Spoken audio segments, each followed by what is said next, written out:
You're listening to the Final Say Radio Show, a Rappaport Media production, with your host Brett Rappaport and co-host John Rappaport. I want to introduce Fred Gedrich, who has an incredible amount of experience. In the past, he has served this country in the U.S. Department of State and in defense. He writes quite a bit on numerous topics for many years, and he is a foreign policy and national security analyst with just a vast amount of experience, and we're so happy that he's able to join John and I today on the Final Say Radio Show to discuss an issue and a topic which is definitely high on our list of importance, and that would be missile defense. And, of course, along with missile defense is just national security and national defense, which is really the primary role of our federal government, in our opinion. But, Mr. Gedrich, it's a pleasure to have you joining us, and thank you. I'm delighted to be with you today. So, give us a little background, if you can, because missile defense is certainly something that President Ronald Reagan had pushed for greatly. And, in fact, the gains that Reagan had made in helping to restore the viability and just, I guess, brilliance of our military had really put so much pressure on the Soviet Union that I think it was probably one of the greatest reasons why we witnessed the collapse of the Soviet Union and the end of, well, if you believe the Cold War ended, the end of the Cold War. But missile defense seems to be under fire, or at the very least, underfunded, wouldn't you say? Yes, quite so. In fact, ballistic missiles capable of delivering weapons of mass destruction represent one of the most significant security threats facing the U.S. and its allies today, especially from rogue states like Iran and North Korea, untrustworthy regimes like China and Russia, and shaky governments like Pakistan. Unfortunately, the U.S. response to these threats is substantially less than what is needed, and that's what's real scary. And it's due to policy choices made by the Obama administration and budget cuts. And Senator Carl Levin has a lot is in the area of a radar system that is really the most advanced radar system in the world. It's the Army-Navy Transportable Radar Surveillance System, ANTPY-2, which is really phenomenal. And baseball, if the system was set up in New York City, you could see a baseball in California. That's what's amazing about it. And this radar system is deployed in Japan, Israel, Turkey, and Qatar. And we also have variations here in the United States. And the objective of it is to detect a threat when the missile is shot off, a hostile missile, or when it's coming into the U.S. And unfortunately, as a result of the things I mentioned, there was a requirement for 18 that was budgeted for by the missile defense agencies, but Obama and others wound up cutting it down to 12. And that's a scary proposition from the standpoint that the most sacred responsibility of the President of the United States and the Congress is to protect American citizens. And with the type of weaponry out there, one missile can do tremendous damage if it got through our absolutely. Listen, I will, even just this morning, perusing the news in preparation for the show, I noticed two different things. One were articles about the destruction, of course, partial destruction of those weapons of mass destruction that never seemed to exist when the Democrats were upset. But obviously they do exist, and they're sitting in Syria, where probably many of them didn't originate.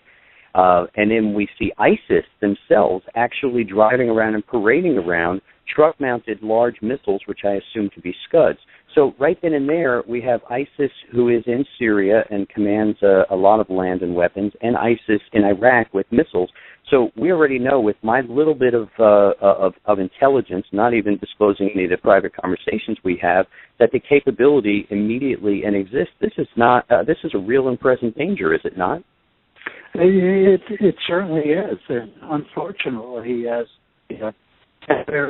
our adversaries' ballistic missile capabilities increase, ours are diminishing. And that's not a situation we want to be in this day and age, particularly with it from this technological advantage we have over every other country in the world. And that's what really troubles me when I see a piece of technology like this that could really protect Americans in to its fullest. And you talk about going on in Iraq. That's a scary deal. I wrote an article for the Washington Times about a year ago. My fear then was either way you looked at it, Syria was headed to become a Islamic State, and I outlined all the reasons why this would happen and the centuries-old feud between Sunnis and Shiites, and that's what the battle was, along with Iran's interest in Syria and alliances with Syria. But what I didn't expect, and I don't think many other people looking at the situation, was that the ISIS forces, who started in Syria against Assad, would cross the border so easily into Iraq, take 1/3 of the country in a matter of weeks, and are on the precipice of taking down the Shia-led Iraqi government. It's just amazing. And it really makes you wonder about the foresight of the President of the United States, who, when he withdrew our forces fully from Iraq, he said, we're leaving behind a sovereign, stable, and self-reliant state. It's anything but. A sovereign state protects its borders. A sovereign state won't have the type of instability and warfare that's going on in Iraq. A self-reliant state wouldn't be crying for the Iranians, Russians, and the United States to come in the country from jihadi. We're in a real pit. I don't say we. It's not Iraq, but it's the free world, the United States, because we have a lot of interest in that.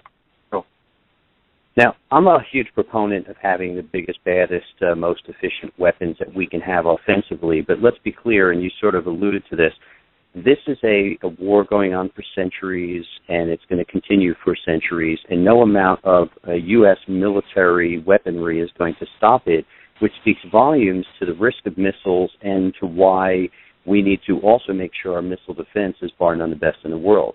Now, despite the mockery against Reagan and the defunding by Clinton, Israeli technology, with support at least financially and some technology from America, we've seen the Iron Dome is working, but none of these systems are infallible.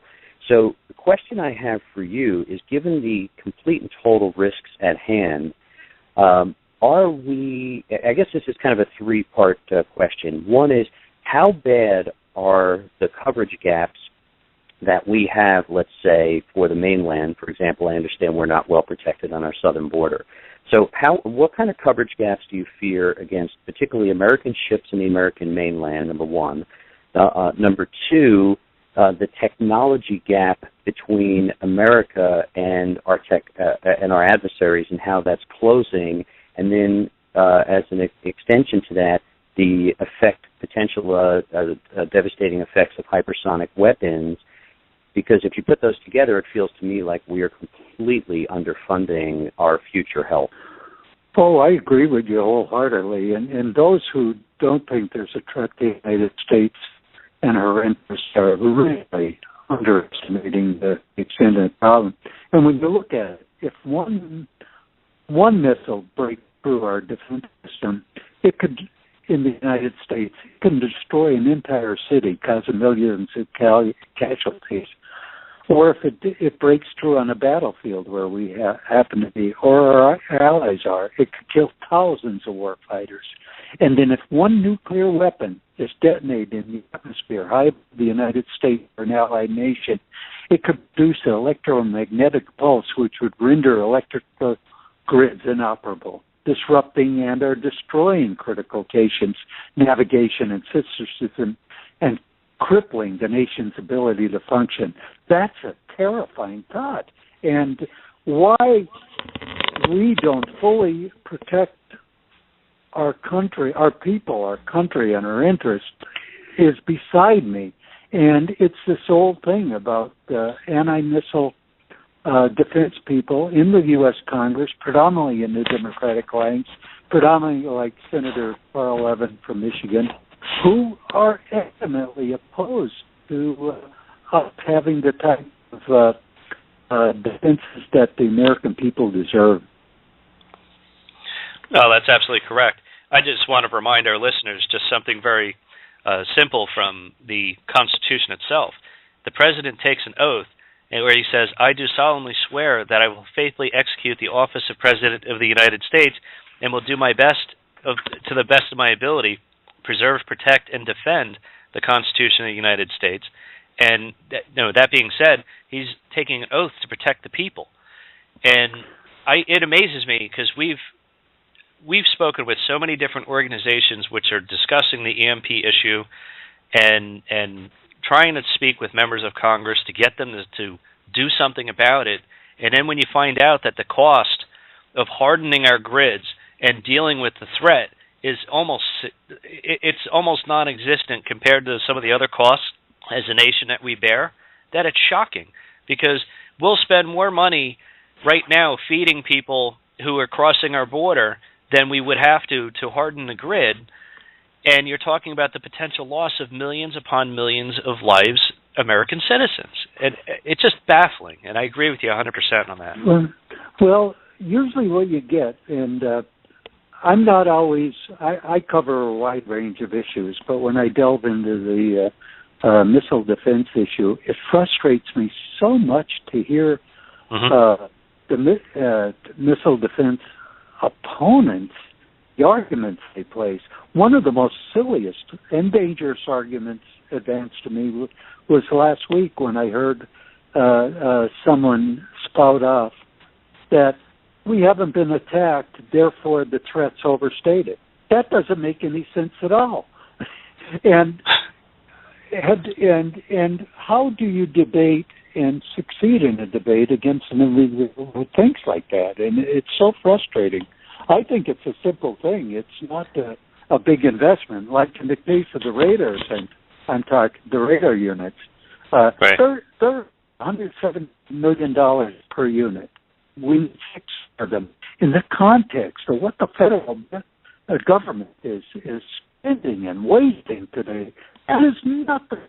And it's not something of that is a guarantee that we would be totally protected, but it would certainly mitigate the possibility of us being attacked.